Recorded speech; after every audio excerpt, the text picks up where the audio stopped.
Your Excellency, Your Royal Highness, Prince Mohammed bin Salman, Your Highnesses, Your Excellencies, we will not talk about the historical rights of the Palestinians or the solidarity of both the Palestinian and the Lebanese people and our role to support them and legitimacy of the resistance in both countries and what has embodied of honor and what has provided the iconic fighters and the brave fighters.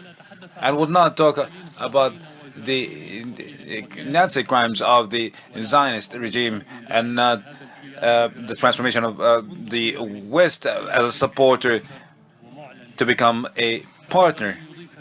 This will not add to what Muslims and Arab know and others know in the world today. As far as our summit, we met a year ago and we expressed and we condemned. And for a year, the crime continues.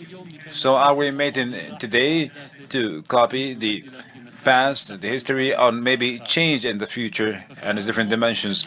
Last year, we emphasized on purpose of ending the aggression and the protection of the Palestinians, and the result was tens of thousands of martyrs and millions of displaced people in both Lebanon and Palestine. In the year 2002, the Arabs started a peace initiative, and the response was more massacres against the Palestinians. In the year 91, we also entered into the good intentions of America by participating in the peace process in Madrid.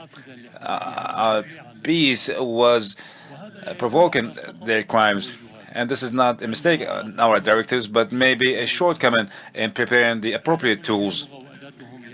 Our tool is the talk, and their language is the killing. We provide peace, and we receive bloodshed. The results staying as is to replace the tools, but changing these results, and that's what we all aim for, require changing the current tools and mechanisms that was tried over time with no avail.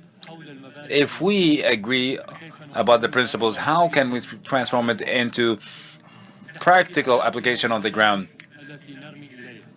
to achieve our objectives, to determine the tools available to achieve that peace, and the targeted entities that will lead turning talk into action, and from agreements and statements to reality. And maybe the objectives when we talk about the rights of the Palestinian people might be evident to us, but what's the benefit from these rights? And they don't have even the basic rights of a living. That means that with the importance as we're trying to retrieve or regain those rights of the Palestinians, the priority now to stop the massacres and to stop the genocide. But the tools, I believe that we do possess it collectively on official level, Arabs and Muslims, peoples and countries. We need to take a decision of the use of the tools if the Israel did not agree in our statements, and this is what I expected, and to determine our options then. Should we be angry again? Should we condemn? Should we call upon the international community? Should we impose sanctions? But what is our practical plan?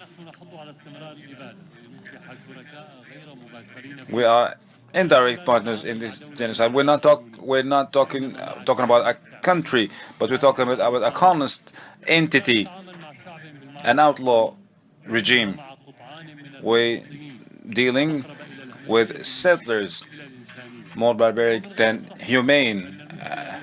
And the problem is not with a certain government or this government and the people who are scared of the previous events. They all working with one ideological brain, sick with bloodshedding, suffering from schizophrenia.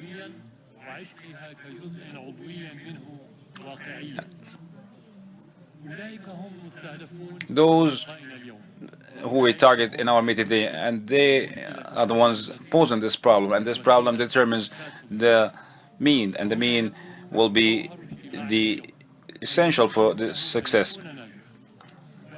And we're hoping that we'll achieve success in this meeting and we'll take the appropriate decisions, not to be as one talking to a thief with the language of law, and with the criminal with the language of ethics, and with the killer with the language of humanity. And the good intentions should not be once again a starting point for more killing against both people, both the Palestinian and the Lebanese people, that has paid for their good intentions. And peace be upon you.